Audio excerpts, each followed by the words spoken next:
Thank you, everybody, for coming to the College Football Betting with Aaron Torres YouTube channel. If you could do me a quick favor, see that little subscribe button at the bottom of the screen. Go ahead, click that subscribe button. It helps our channel grow. It helps our audience grow. I appreciate it more than you know as we're talking college football on this channel year round. Appreciate your support. Click that subscribe button. Want to go ahead, dive into the LSU Tigers. We are continuing our look at all the big over-under win totals going into the season. LSU certainly coming off a fascinating year. Coming into this year, their over-under win total, 9.5 wins in the FanDuel Sportsbook. By the way, Brian Kelly, of course, coming off back-to-back 10-win seasons, if you include bowl games, in his first 2 years at LSU. Let's go ahead and dive in. Let's look back quickly at LSU from a season ago before we look ahead. And listen, I think the best way to describe last season for LSU, it was just flat out interesting. They opened, there's so much hype, there's so much enthusiasm. Remember, people were talking about them as a potential team entering the 14 playoff. The last year, the 14 playoff, could they make it? They had beaten Bama the year before. Didn't start off the way any LSU fan wanted. They get smoked by Florida State Sunday night, Labor Day weekend, opening night, and really felt like they were largely playing catch up from there. Why it became an interesting season is because that game kind of exposed the issues of that team. They went on and won 3 straight after that, but then after giving up 45 to Florida State on opening night, they give up 55 at Ole Miss in one of the early season SEC games. And all of a sudden, basically by the first or second week of October in that 14 playoff era, their season was kind of over, right? Like you could say, oh, you know, if they had won out and whatever and da-da-da-da. But like for the most part, their season was over. And I think the bigger picture was that they just had a really bad defense. Statistically, 115th nationally is what it finished. And certainly in those big games, it reared its ugly head. Because even in the games that they won, they were giving up points, but 45 in the loss to Florida State to open the season, 55 against Ole Miss, as I just said, 42 to Bama. And again, even in the wins, 39 in a win over Missouri, 35 in a win over Florida. So the defense was an issue all year. Of course, you go back to last year, there was one positive. That was that statistically, it was the best offense in the country, led, of course, by the future Heisman Trophy winner, Jayden Daniels. And listen, we're looking ahead to 2024. Let's just, take a moment to pour one out for Jayden Daniels. 3,800 yards passing, 40 touchdowns, 4 interceptions. And I think the thing that people forget, 1,100 yards rushing, 10 touchdowns. And so in my opinion, he was a worthy Heisman Trophy winner. I know at the time people had issue because LSU was a 9-3 team. But as I said at the time, LSU might have been looking at maybe 4 or 5 losses if it were not for Jayden Daniels. So he wins the Heisman Trophy. He ends up electing, obviously, not surprisingly, to sit out the bowl game. LSU beats Wisconsin to end the season, which brings us to 2024. And as I said, that over-under win total sitting at 9.5. In terms of this year, listen, it's obviously interesting, right? You start on offense. You start with the new quarterback, Garrett Nussmeier. Now, Garrett Nussmeier is the unique dude that we all know stuck around for years knowing that he wasn't going to start. This is a guy now entering his 4th year in the program and was basically the primary backup in the first 3 years. 2 years ago, he threw for 800 yards, 84 attempts. Last year, only 78 attempts, most of them coming in a bowl game.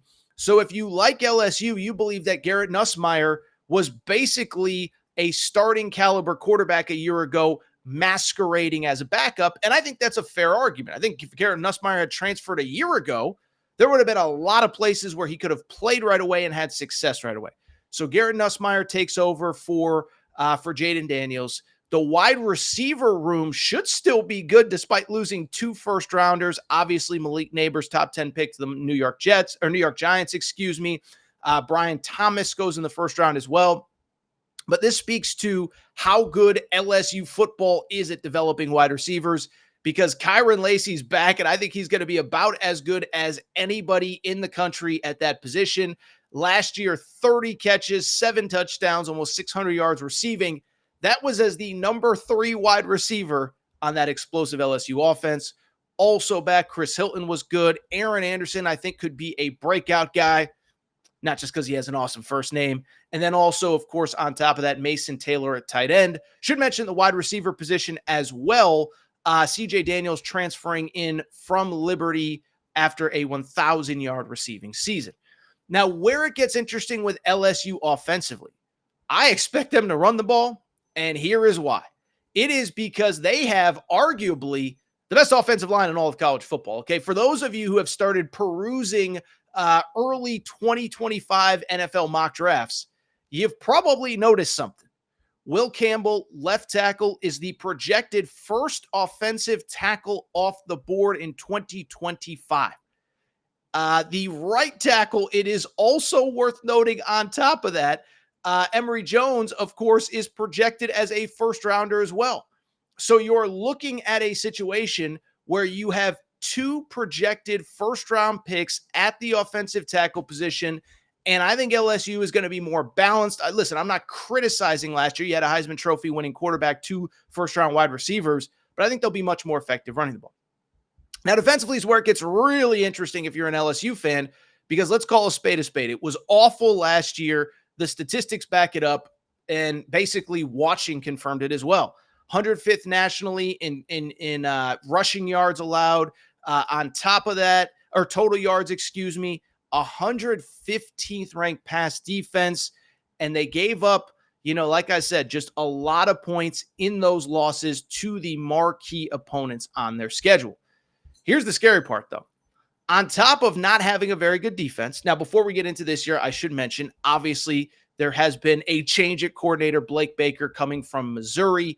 And I think there's an enthusiasm for what he can do. Basically, you read the reports, he's going to have kind of a much more read and react defense, less thinking, more reacting, let kids play, let instincts take over. But there's just not a lot returning on this team.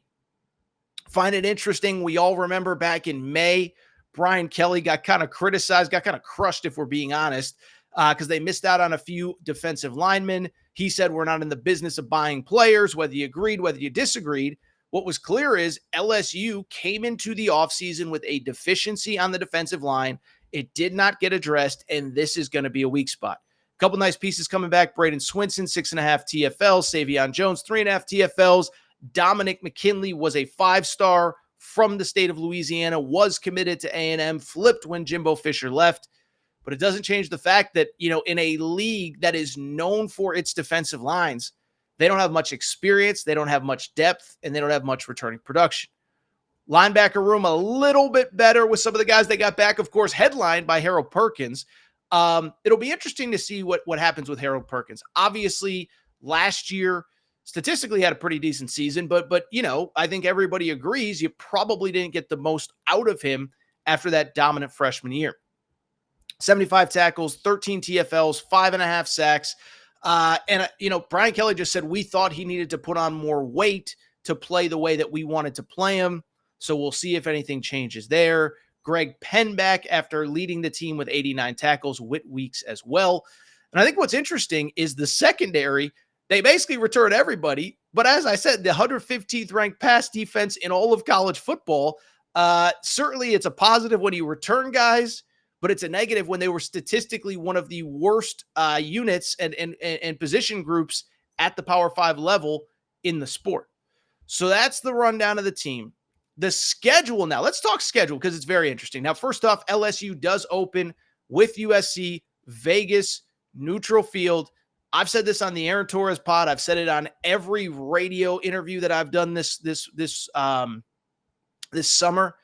I think that's as consequential of an opening season game as we can have. I know it's a 12-team playoff era. I know you can lose 2, potentially 3, but whoever loses that game, it is hard to look at their schedule and say that they're really a serious playoff contender. So you open with that one. But where it gets interesting, that SEC schedule by SEC standards is not brutal. Now, it's always tough. It's the SEC. Nobody has it easy. But you start to look. First of all, in general, of your first 6 games, so the first half of the season, 4 home games, 1 neutral site game with USC, and 1 true road game. That's at the other USC, South Carolina. to open SEC play. What's noteworthy about that? Time is already out. It's a noon Eastern game, so you kind of dodge a bullet there.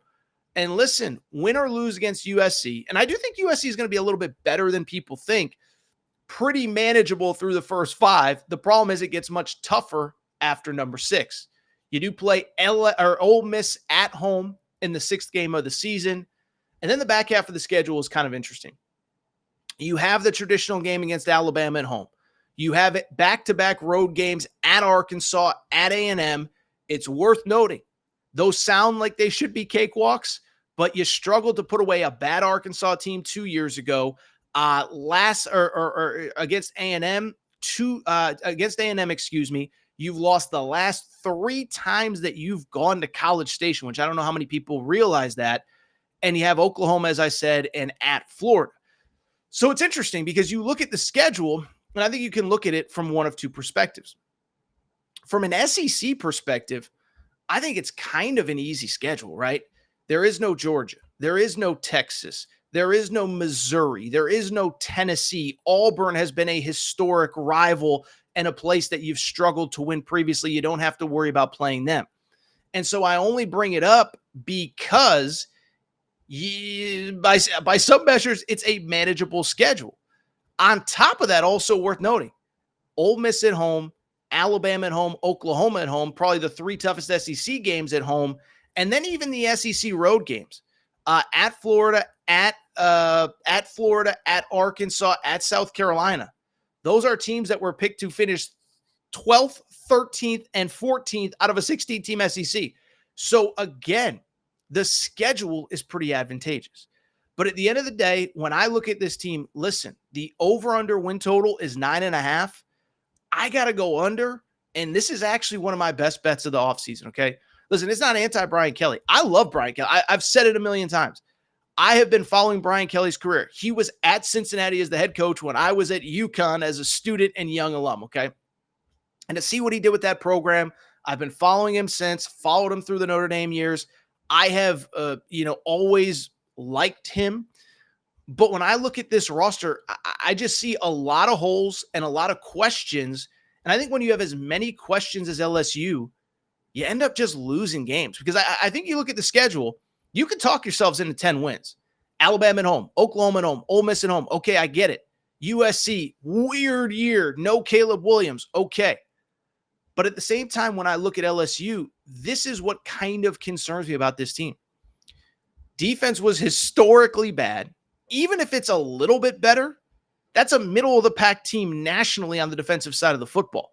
Not often do you go from 105th nationally in total defense to 24th. And I don't know that they have the bodies to do that anyway. The defensive line is young and inexperienced. Brian Kelly publicly said we needed more bodies, and he did not find them in the portal. And then even if the defense is a little bit improved, the offense is obviously going to take a little bit of a step back because you're losing a Heisman Trophy winning quarterback. And of course, on top of that, 2 wide receivers that went in the first round as well. So bluntly, I could make the argument that with those 3 big games all at home, I like LSU to go over 10.5 or go over 9.5 and go 10-2. I just have too many questions at too many key positions, too many key spots. And to me, this is an under. I think it is another 9-3 season. I don't know what that's going to mean for Brian Kelly. Listen, by the way, 9-3 doesn't even mean you can't make the playoff. But I just don't see 10-2, especially again, you've had trouble historically in College Station. I don't think USC is a pushover. Ole Miss, we know what they're capable of, Alabama, etc. I could go on and on, but I have the under of 9.5 for LSU. All right, I think that's it for this episode of College Football Betting with Aaron Torres. If you are not subscribed to the show, please make sure to do so. Apple, Spotify, Amazon Music, Google Music, wherever you listen to podcasts, make sure to subscribe. Also, make sure to rate and review the show. Go ahead and give us a quick 5 stars. Let us know what you like, what you don't like, all that good stuff. Make sure you're following on social media at Aaron_Torres on Twitter, at Aaron Torres Pod on Instagram, Aaron Torres Podcast Questions at gmail.com. By the way, if you don't hate my guts after what we just talked about, make sure you're following on Twitter as well, our Torres on LSU account. We'll be back next episode coming up. We're talking the Tennessee Volunteers. Rocky Top, Tennessee. Be back. Tennessee